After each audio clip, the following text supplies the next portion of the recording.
नमस्कार। सिंपली सियासत में एक बार फिर आपका स्वागत है।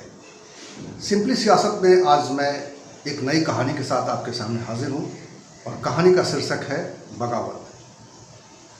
बगावत पर मैं पहले बात शुरू करूँ उससे पहले मैं आपका शुक्रिया अदा कर दूँ कि आपने अपना सहयोग लगातार बनाए रखा है।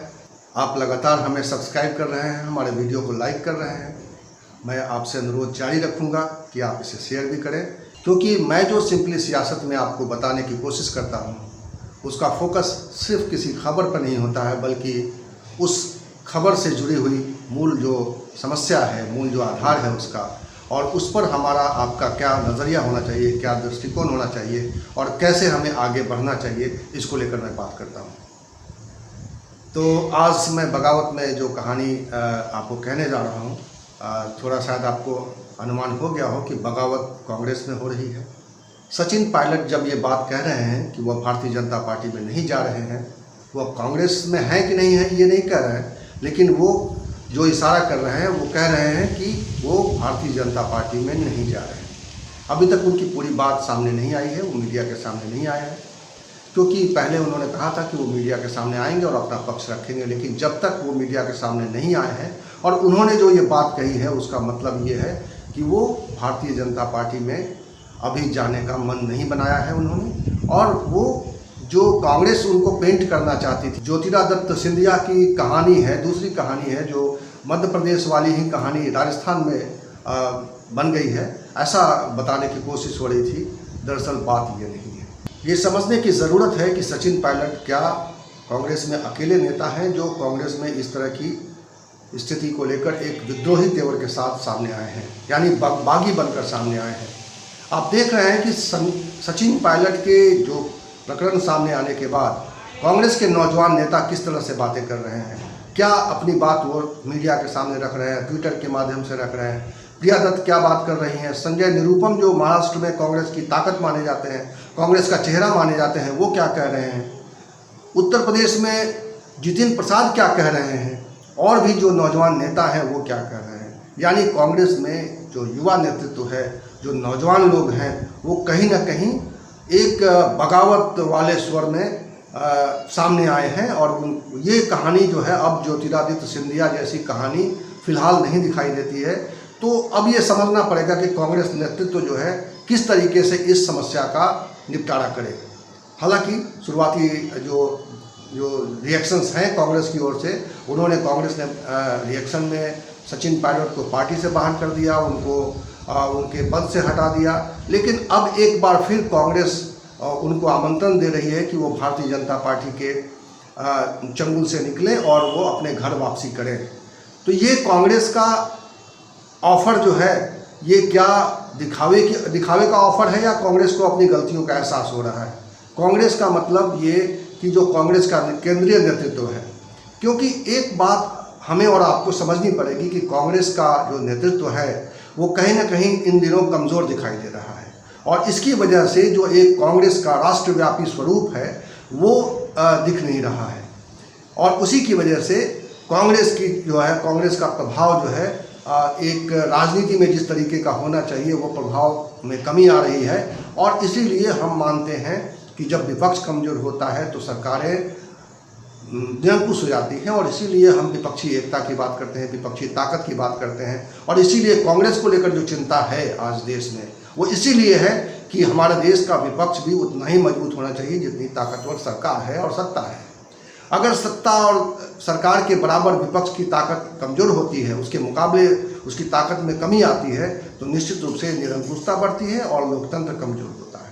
तो हमारी और आपकी सारी चिंता जो है कांग्रेस और विपक्षी दलों को लेकर इसीलिए है क्योंकि हम चाहते हैं कि लोकतंत्र मजबूती के साथ देश में काम करे, और जहां भी भटकाव दिखाई दे वहां पे विपक्ष कंट्रोल करने की कोशिश करे।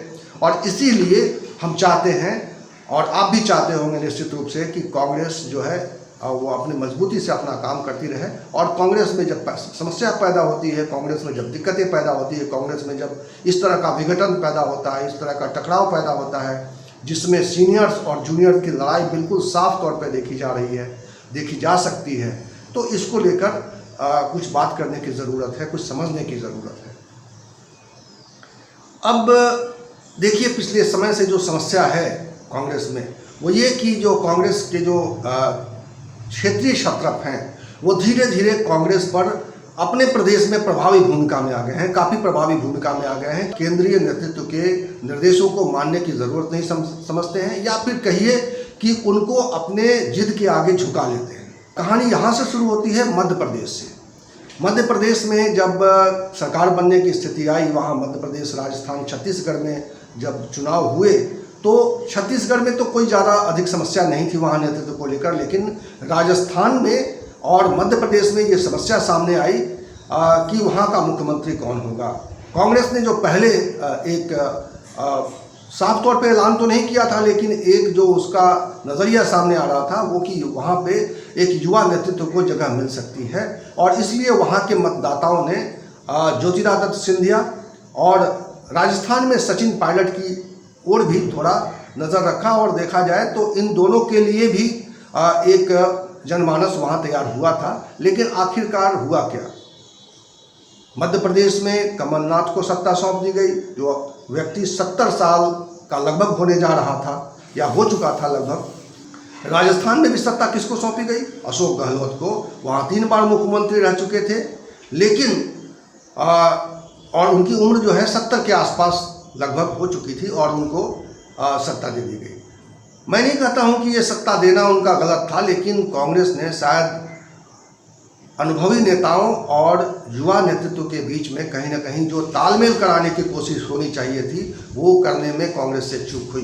कांग्रेस के केंद्रीय नेतृत्व से ये चूक हुई। कांग्रेस का केंद्रीय नेतृत्व बुजुर्ग नेताओं को, अनुभवी नेताओं को उनकी जो इच्छा थी उसको ना वो अपने हिसाब से मोड़ पाए, ना नौजवानों के जो वहाँ पे जो नौजवान नेता थे और वो चाहते थे कि वहाँ उनको काम करने का मौका दिया जाए, वहाँ उनको नया कुछ अपने, चूँकि ये दोनों नेता जो है ज्योतिरादित्य सिंधिया और सचिन पायलट दोनों केंद्र में मंत्री रह चुके थे, बड़े पदों पर रह के उन्होंने काम किया था, और उनके पास राजनीति का और प्रशासन का एक अच्छा खासा अनुभव हो चुका था।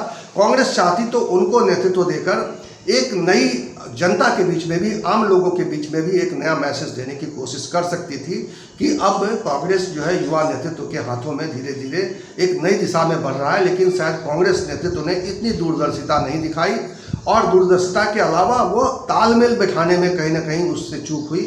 वो अनुभवी नेता और नौजवान नेताओं के बीच में तालमेल कराने में असफल हुई, और इसी वजह से पहले मध्य प्रदेश का झगड़ा फूटा, और वहाँ पे आपने देखा कि किस तरीके से सरकार हाथ से चली गई कांग्रेस के, और राजस्थान में भी इसको समय से संभालने की कोशिश नहीं हुई, जिसकी वजह से वहाँ पे भी ये समस्या आई।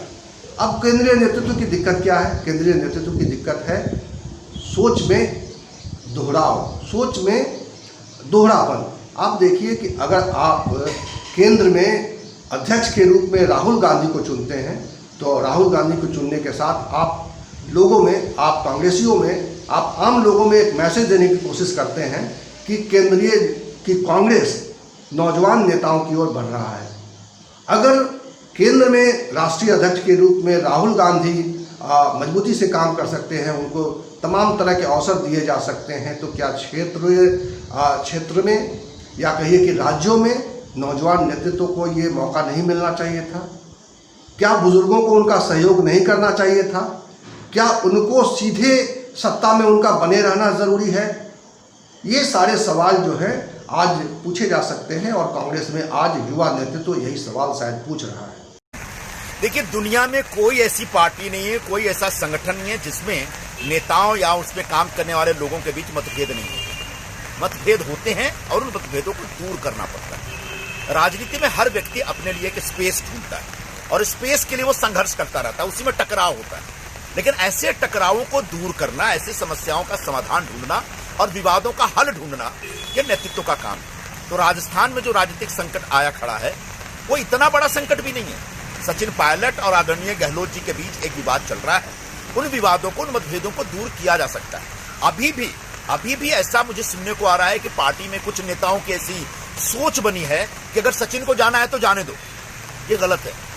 आज पार्टी जिस अवस्था में है उस स्थिति में निश्चित तौर पर जितने भी नेता हैं, जितनी भी लीडरशिप है, उन सबको संभालना चाहिए। और अगर उन सबको नहीं संभालेंगे और सबको यूं ही जाने देंगे तो एक एक करके सब चले जाएंगे तो बचेगा कौन?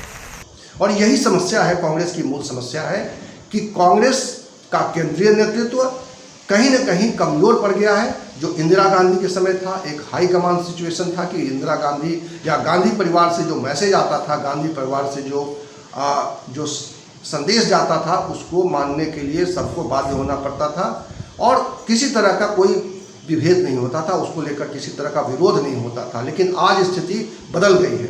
आज पंजाब में जो कांग्रेस का लीडरशिप है, जो मध्य प्रदेश में कांग्रेस की लीडरशिप है, जो राजस्थान में लीडरशिप है, अशोक गहलोत भी आप देखिए कि वो क्या केंद्रीय नेतृत्व से पूछकर उन्होंने सचिन पायलट को लेटर जारी किया था कि आपसे पूछताछ होगी किसी मामले में।